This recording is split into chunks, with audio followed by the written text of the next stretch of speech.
Hey everybody, welcome back to TNA Talk, or if this is your first time joining, welcome to TNA Talk. In today's episode, we will be having an anonymous person join us. Now, the person we interviewed decided to stay anonymous, she, her pronouns. She decided to stay anonymous and she wants to go by Roxy because she does not want her real name out in the world. So, I hope you guys enjoy this podcast and just be aware that her voice has been changed as well as her name has been blurred out, and anybody else's names that she mentions or information that she believes will lead back to her. Thank you and enjoy today's podcast. Hi, a lot of people call me Roxy. I prefer Roxy a lot of the time. I was born and raised in Brooklyn, moved to Jersey when I was 7. I am a recovering alcoholic and a suicide survivor. I also am a recovering pill taker. I used to take pills. When I was about 12, I was raped by somebody who was supposed to be my grandfather. Kind of been living with it, the consequences to it every single day. So after a while, I changed my name because I felt like I didn't want no attachments to like the person who I used to be. I'm 17. When I was 13, I started drinking. Mostly just bottle stuff I was finding in cabinets, but I was a really heavy drinker. I started drinking when I started going through things like depression because of my rape.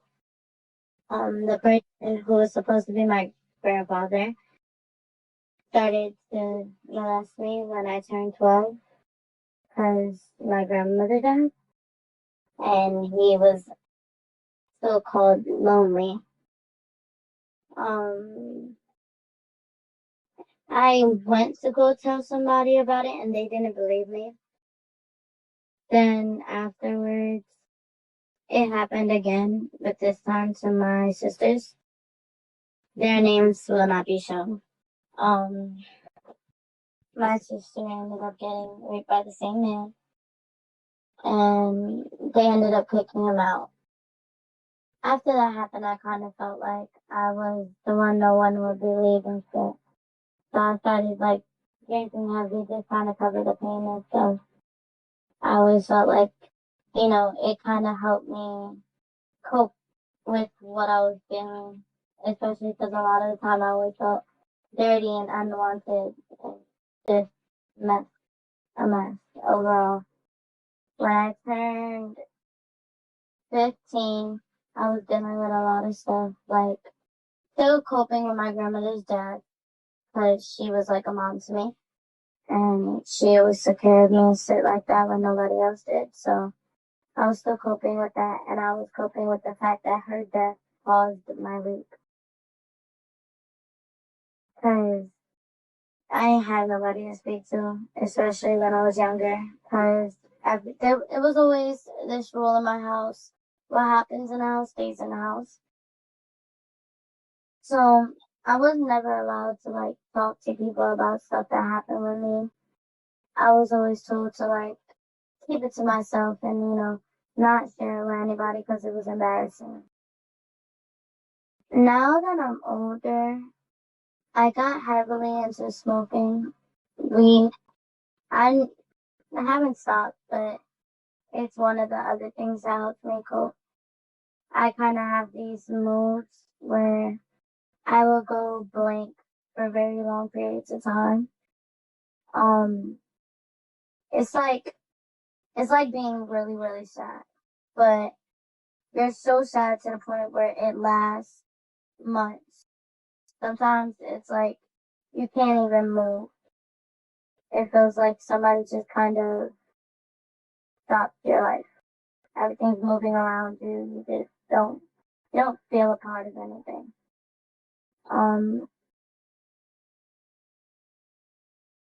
Oh my God. Sorry. Um, I started to self-harm, which was just me either cutting or burning myself. I used to take like these needles and like stab myself with them all around my thighs and stuff. It's just kind of because I didn't like my skin or my body. Mostly because that's what I felt. I could always feel like the person who raped me, hands on me, and I could smell them on me. So it was really hard for me to like stay in my own skin. So I started to hurt myself a lot just to make me like feel better, feel like there was somebody to blame. When I started getting into like really depressive thoughts and stuff, on January 2nd of 2021, I ended up trying to commit suicide. I overdosed on pills that I had in my mom's bathroom. I had to end up going to the hospital and getting my stomach pumped.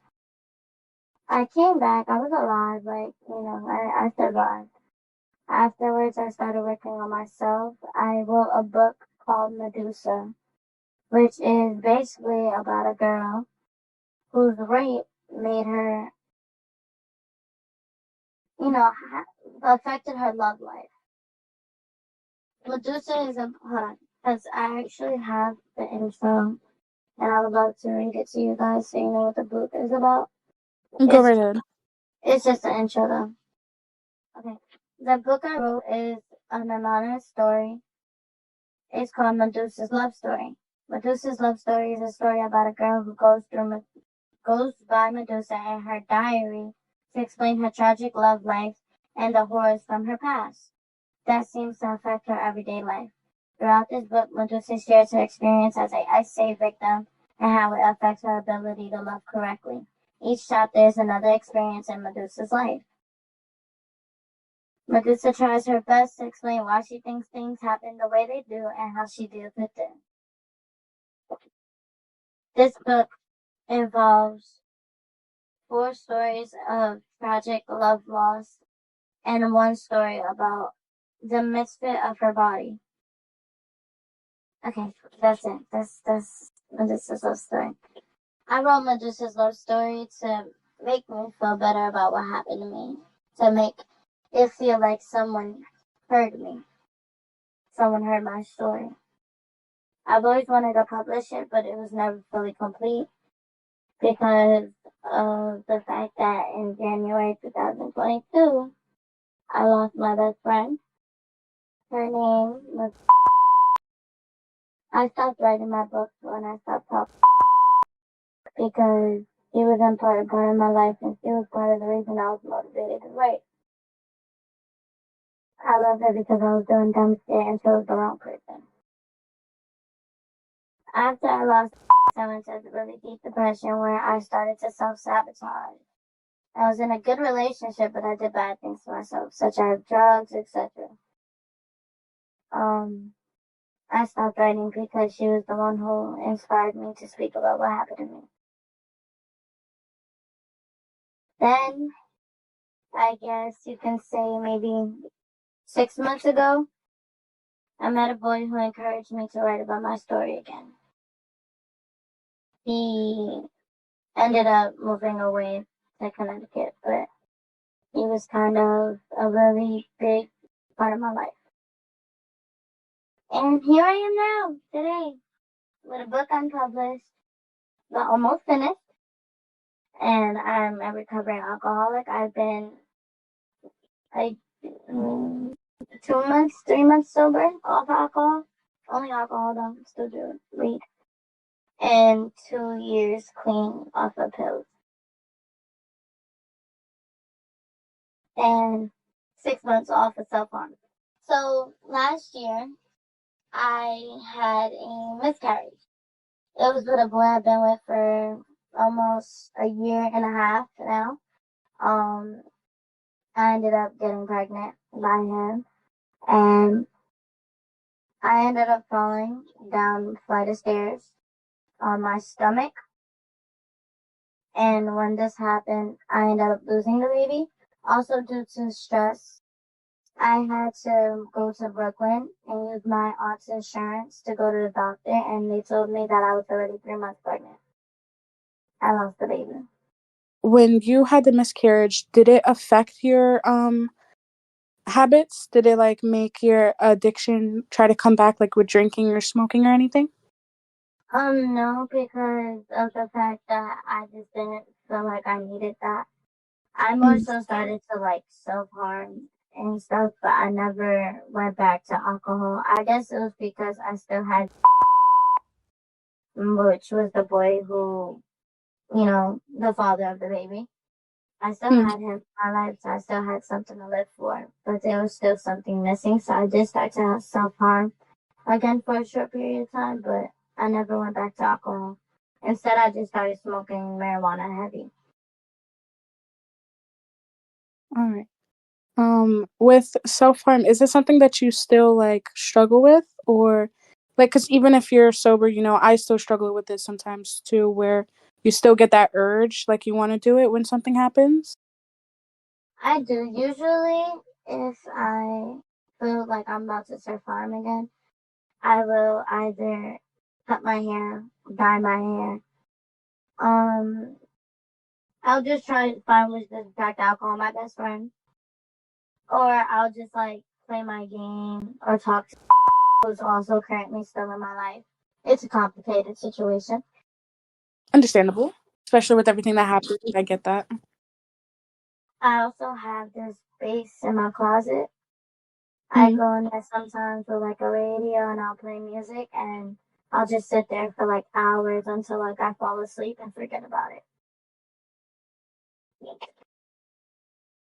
Do you think that your any like self harm habits will come back anytime soon? Because you seem like you're doing very well with that, and you found other ways to cope. Do you think that it'll stop for a while, or do you think that you'll slip up and go back to it? And if yes, would you need support just in case? Usually I can't tell the future, feel me? Like, and I don't try to. Even though I'm clean with the self harm and I have been for a while now, I know there's a possibility that I'll break. I have come close to it, especially recently. But I do have a care system and a nice and an how do you say I have good people behind me. A good In support case, system? yeah, Okay. in case those things happen now. And I have my best friend, which is also my sister. I have a good support system. I depend on them a lot, which actually takes a lot for me because I'm not good at that. But Mhm. they kind of help me stay clean. Maybe there will be a day that I slip up again, but I don't go. I try my best not to. Okay, that's good. And I also feel like I don't want to say no, I'll never do it again because of the fact that I don't want to jinx it. So you know,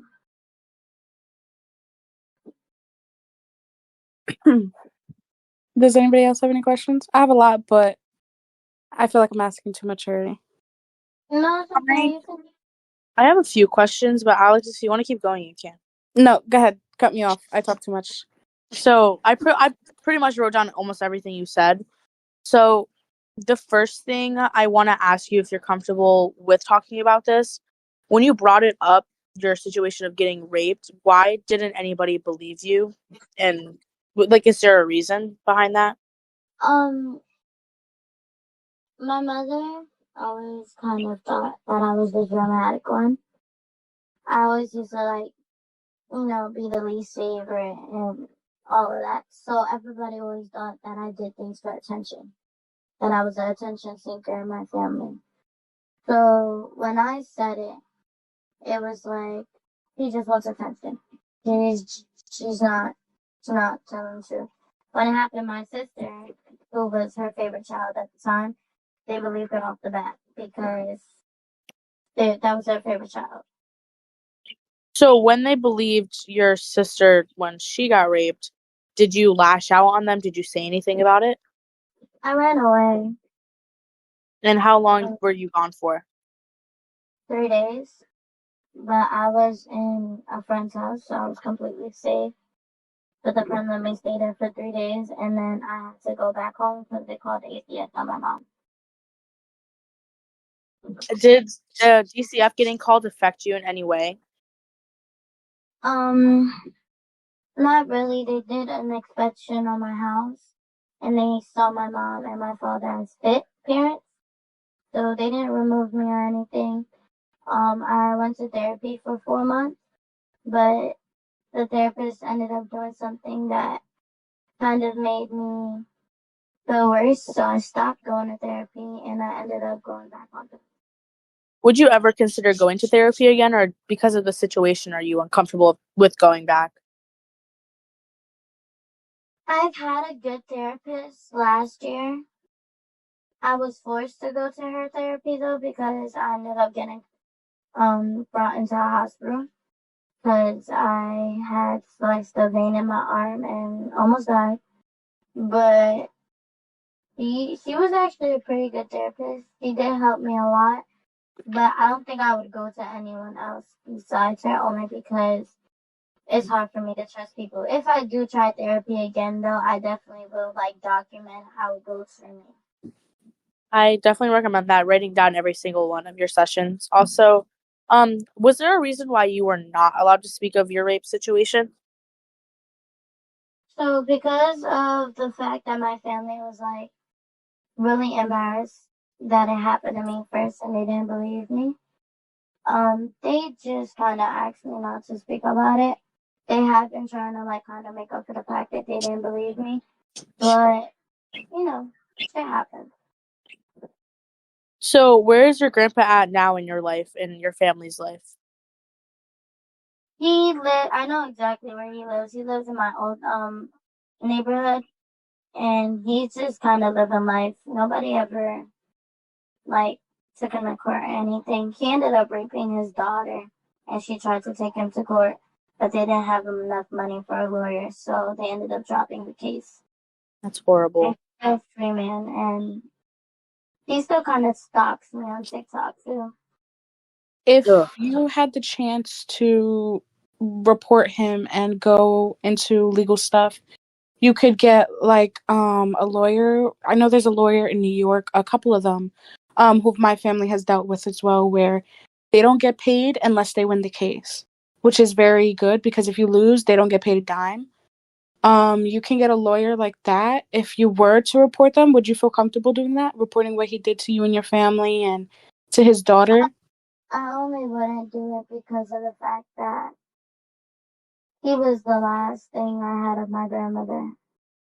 Mm. And for some reason, I can't see myself putting him behind bars. Out of respect for your grandmother? That and because we're talking about a person who actually raised in a way. I don't know. I don't even think I would be able to stand in court and see his face. I might break down. That's fair. So before your grandma passed away, was your grandfather doing anything to you? Did you see any signs of him being, weird sexually and touching you and things like that? That's the thing. Before my grandmother died, he was amazing to me. He helped her raise me. He helped her get me out of apartments. The shelter. He helped my parents get out the shelter. He was amazing before my grandmother died.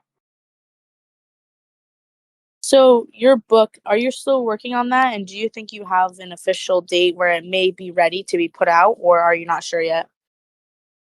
I'm actually finished with the book. The book is pretty short, which I don't know how to.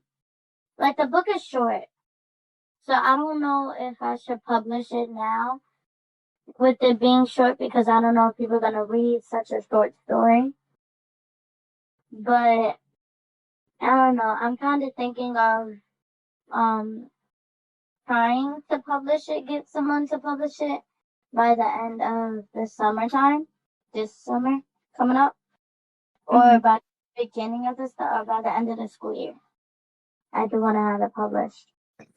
So when you almost died due to the overdose, was there any bad mindsets you had after that? Were you feeling any type of way? Did your mind feel like it was changing or going through stuff? I kind of just fell into depression. I didn't shower for like 2 months. I stood in my room all the time, didn't eat. It was so bad that I ended up having to get rushed to the hospital because I wasn't eating at all, like, or drinking anything. I was just in my room. So I ended up being rushed to the hospital. They had to give me like a feeding tube, hold me overnight. All that. Like, it was weird. It was a lot though, because it was like everybody around me was like trying to push me to move forward. And it was just like I was stuck in this one place that I didn't want to move from. So it was very difficult for me. But once they got me in the hospital and started force feeding me and stuff, I kind of learned to let go, you know? Understandable. Did you have any support people that you would be able to talk to what was happening? Like whether it was the self-harm or the addiction or the sexual assault and rape? Or did you have anyone you could confide in or were you too afraid? At the time, the only one that I ever thought of confiding in was my grandmother, and she was dead. So it was just me. It was me and my own thoughts. Do you think that what affected it even more, making it worse? Having no one to talk to, yes. Because it felt like, okay, it's like having 1,000 things happen in your head and you can't talk about nothing. It's like being mute for a day. Nobody can hear you. It's like being trapped in a room where nobody can hear you. That's exactly what it's like. It's like being imprisoned by yourself. So it's kind of like being a mime. You can't speak, you can only move. Yeah. And sometimes not even that. I mean, I would wake up just feeling like I didn't want to, like, I didn't want, it kind of felt like you couldn't move a muscle in your body. It's like being paralyzed. You were so sad that you just stood there and waited for time to go by.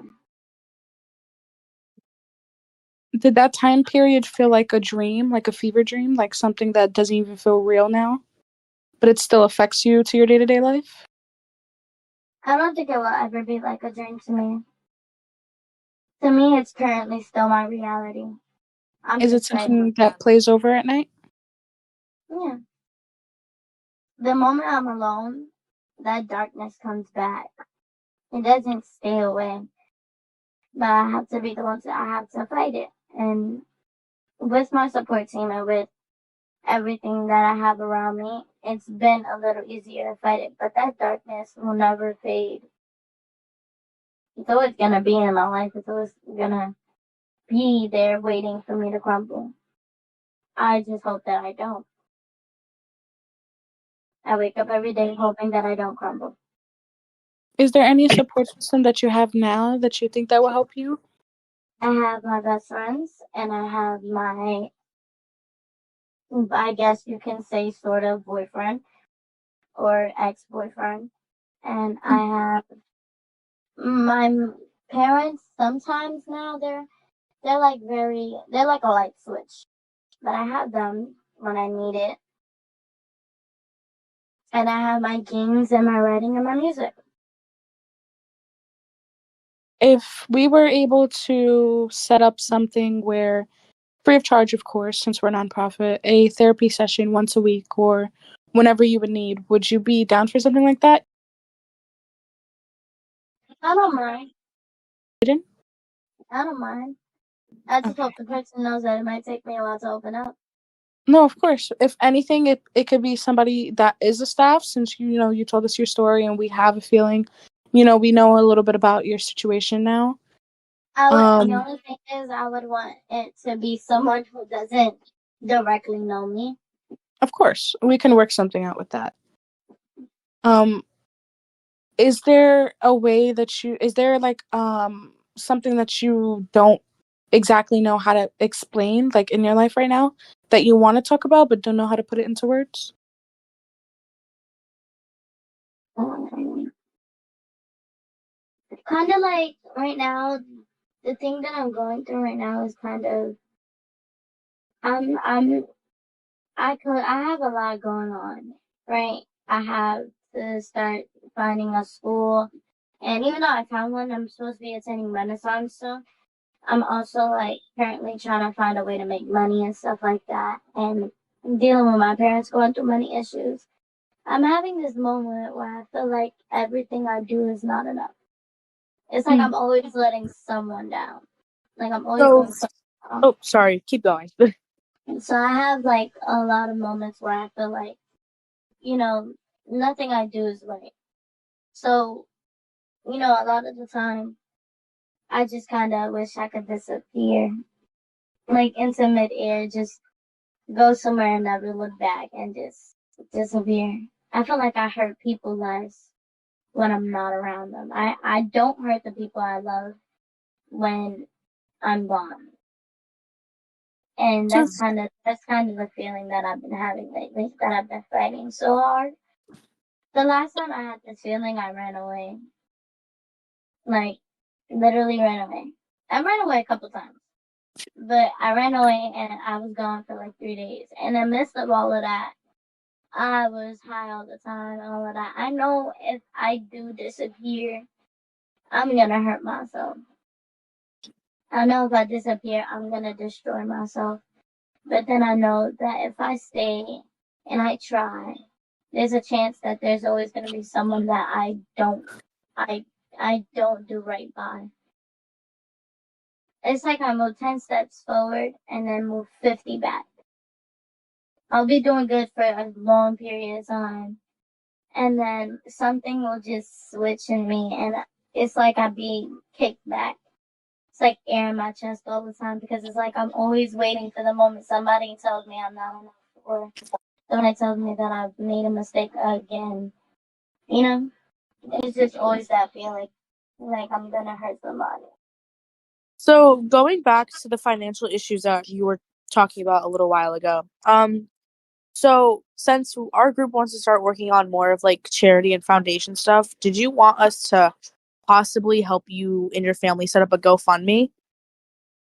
No, my family doesn't accept help. Okay, we're just making sure because I know you brought it up and I know a lot of people struggle with that stuff, so we weren't The sure. financial thing is more so for me. I want to move out of the house that I'm in now currently because it feels like I'm in the same walls every day with the same toxic people. So reflecting back to the GoFundMe thing, did you want any help from anybody whatsoever? I don't like help, Okay. especially not money wise. what about But if we found and offered some jobs that could help you, like whether it's catering, cause like see, that catering, that will babysitting, stuff like that. that will work. Trust Okay. me, We from a fun. waitress, if you do waitressing, you make a lot of tips. It's a really good job. So if you want, I can look at stuff like that in your area. Yes, I like that. Also, I with just transportation wise, do you have any trouble getting places? as long as it's in New Jersey, Jersey City, Hoboken, whatever. As long as it's like in my area, I can travel. Okay, that sounds good. I'll start looking into those for you guys. Okay. I have a couple questions regarding your financial situation and just your overall emotion right now. How are you feeling currently? Like after explaining your story, do you feel a sense of relief or do you still feel kind of trapped? I kind of feel like relieved. This is the first time that people actually listen and like understand what I've gone through. Do you think that when this podcast is posted, do you think people will understand you as well now? Will you feel like you're helping others by telling your story and letting them know that they're not alone? I hope so. I mean, I want to know there's a purpose to all my pain.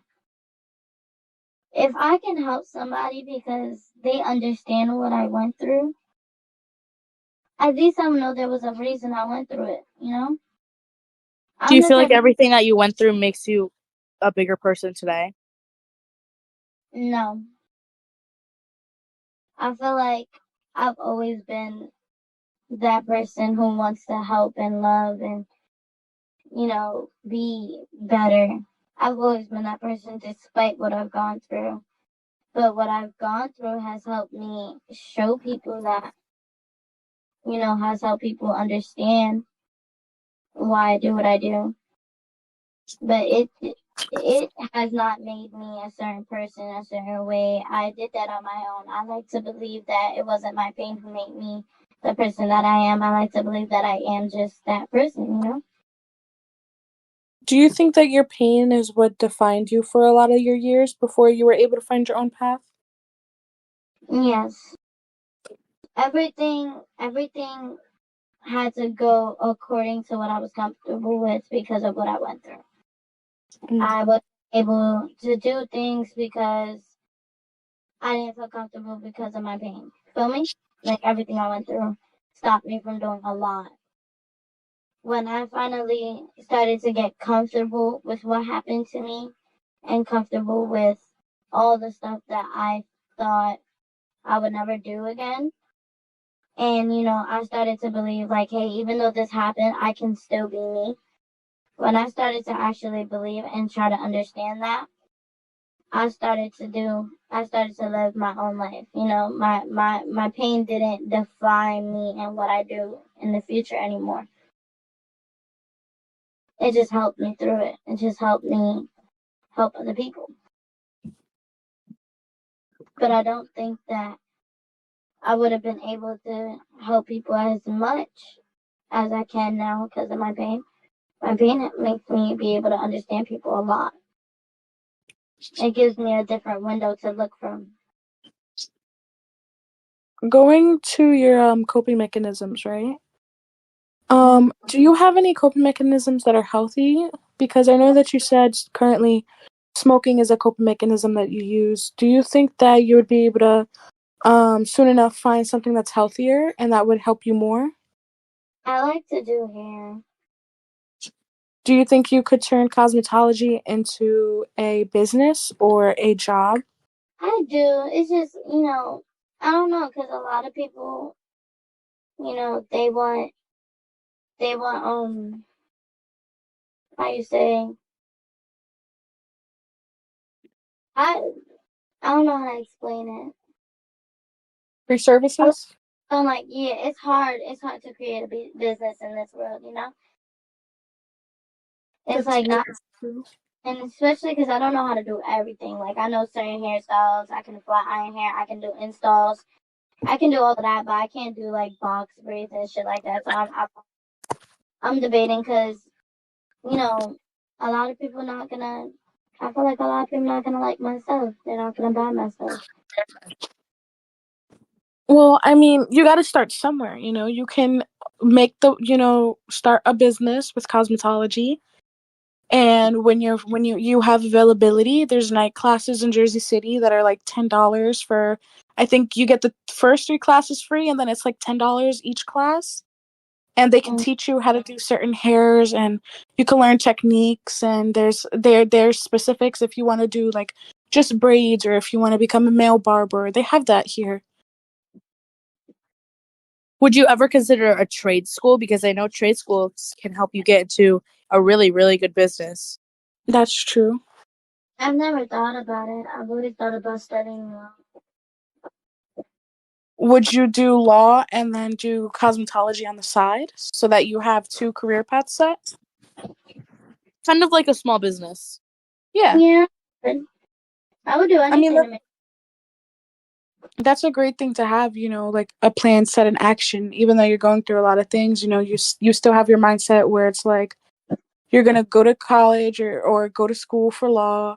You're going to continue in that, and you want to do cosmetology on the side, and you're trying to find an outlook and an outreach for yourself. And you're trying to move out, you're trying to do all these good things for yourself. And that's somewhere a lot of people don't get. I know there are people who don't even make it to 17, 16 years old. And there are also others who are like now 24 or in their 30s, and they're still living with their parents and, still going through that sort of depression. And, it's very nice to see a younger person who's going through a lot, and a lot more than a lot of younger kids go through, be able to find an outreach outside of their problems. Especially because, like, for me, it started so young. I want to show girls and boys that, you can go through things as a kid and still make it somewhere. You can still live. Like, I didn't think I was going to make it to 16. I didn't think I was going to make it to 15, to be honest. I was at 14 thinking about killing myself, and 13. I didn't think I was going to make it this far, but I did. And I want to show people that that's possible. I had a hard life. No, it wasn't no easy peasy. Yes, I know people had it worse, but like I said, I want to show people that no matter what you've been through, you can get somewhere. You can do something with yourself. No, you don't have to stay in the same hole all the time. It might not get better, but it won't get worse. You can make it tolerable. You can make it better, You could do something or become something or just, like, you can strive even if you've been hurt before. That's what I want to show people.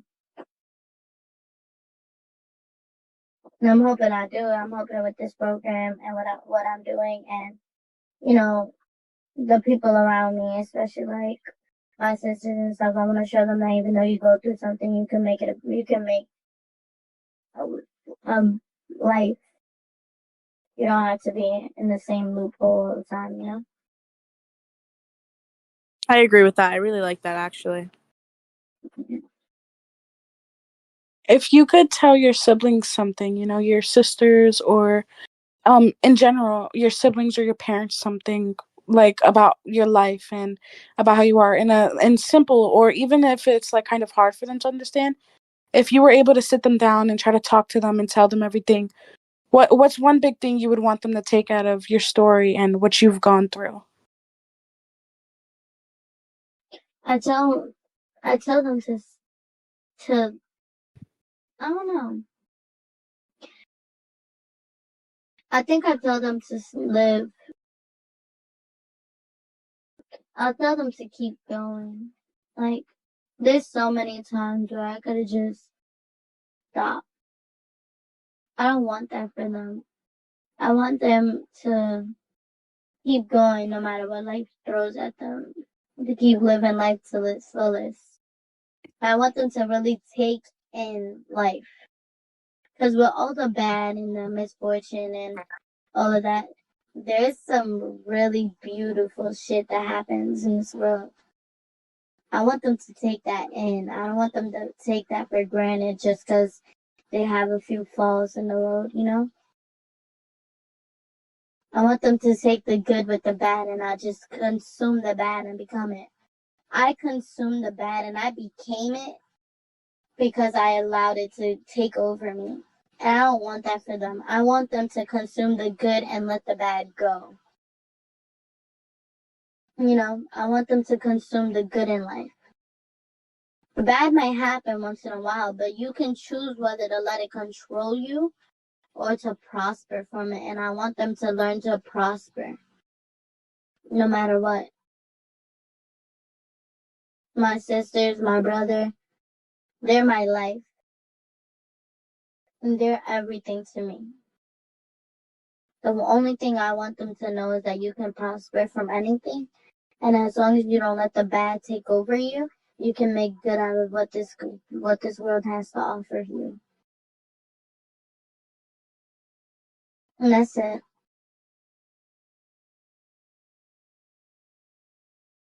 That's honestly adorable. I love that. Me too. I was about to cry. If you don't mind me asking, I already know the answer, but how old is your little brother? My little brother is 5 years old. If he was to go through anything that you went through, would you do what your parents did and kind of like shove him off and tell him that he's doing for attention, or would you be there for him and offer him a helping hand? I'd kill the world for my brother. That little boy will never have to deal with what I dealt with. Do you That feel boy, like you're his guardian angel? that boy is my everything. I got that boy tattooed on my arm. Oh. I kill for him. He could say something and everybody could say it's not true, and I'd be the first one to stand in front of him, and I'd take on the world for that boy. Suit and armor, no questions asked. That boy will never have to go through anything alone. He will never have to worry about somebody not believing him, because I will always believe them. The same thing for both my sisters. My sisters could be conquering the world by themselves, and they would have me by their side. Do you think that because of everything you went through, your siblings are more important to you than yourself sometimes? Yes, but at the same time, it's not only that. I have Do you? like this motherly instinct now. Mm-hmm. And I think the only people who actually listened to me was my sisters and my brother at the time.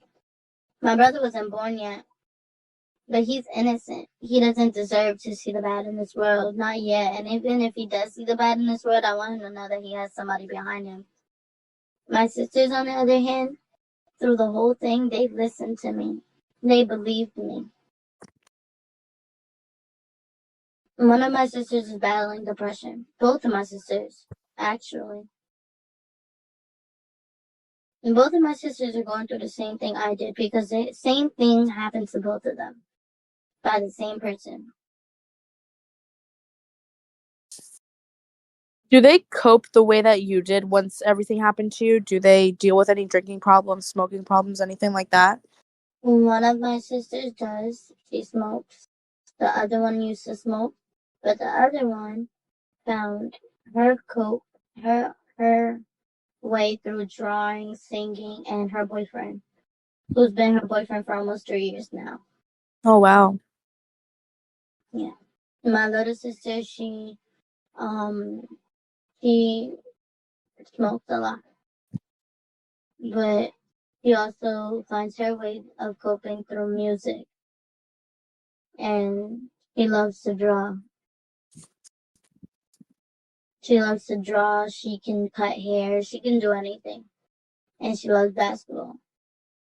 And she talks to me. That's her coping. Now that you explain, I feel like your guys' coping mechanisms kind of connect. Do you guys try to do stuff together? Like cutting hair together? Sometimes yes, sometimes no. Like me and my sisters, we have to deal with a lot. So we stick together and shit like that. Yeah, we do stuff together and stuff. But there's also times where all of us are too busy for each other. So we try to just, keep it that way. We argue a lot and shit, but my sisters are my everything. So we always try to do stuff together sometimes when we get the chance.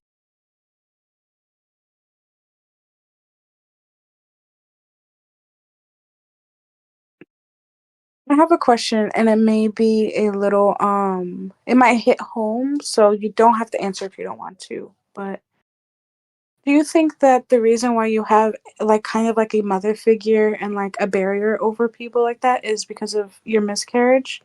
Do you feel like that kind of made you more into a mother than you were before because you don't want anybody going through what you did? Honestly,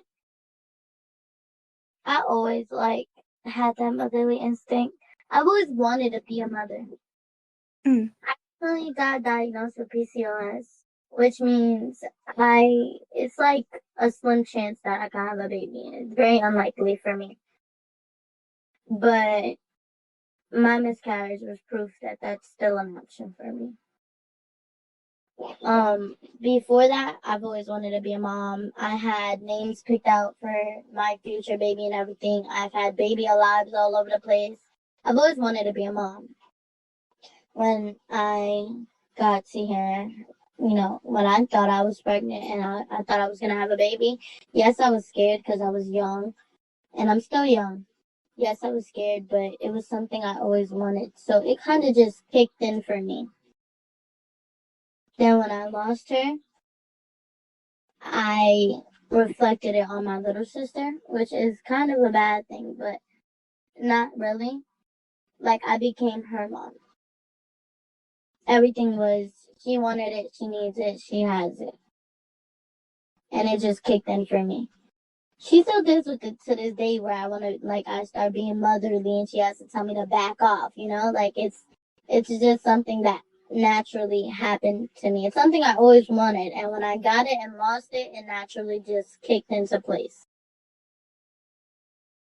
My little sister is my heaven sent daughter, if that makes sense. My little brother, the same thing. They're what I lost. I'm making up for the baby I lost with those two. I wasn't able to protect her, but I can protect them. I can be there for them. If you were to have another child, do you feel like you would resent it because of your first child not being able to conceive? No. Or do you feel like you would love it more? If I was to have another child, I feel like it would be my child. The same one that I lost, just at a different time. I would always say that I would say that God sent my daughter back to me, or my son back to me. It would be them, just at a later time. I feel like I always tell myself this, maybe God took my baby home because it was too early. She's gonna be with me one day, whether even if my PCOS doesn't allow me to have a baby, if I adopt one, or if I do surrogacy or whatever, it's still gonna be my baby. I'm still gonna love it and cherish it as much as I did the first. So, do you have anything else you would like to say? Like a message to anyone or to yourself, or a reminder, anything like that in general? be ourselves. Talk to people. Love people. Never find hatred in a human being. Even if it's somebody who deserves it. Because eventually, you're gonna need somebody to see past your flaws. So, no matter what bad happens, always see love in people, always see love in the world. Because at some point you're going to meet, or you're going to feel that love come back to you. Always be positive. And always try to help people out. It does better for your soul at the end of the day. It purifies you. And that's it, really.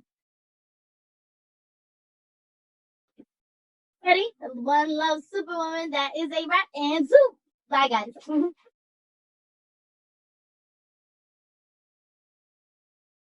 I think we should just stick with that ending. That was good. Bye, everybody. That was perfect. All right, it's a wrap. The podcast is done. Craig can leave. All right, guys. Bye-bye. Bye. Bye, guys. Bye, Craig. Goodbye, Craig. Craig, leave.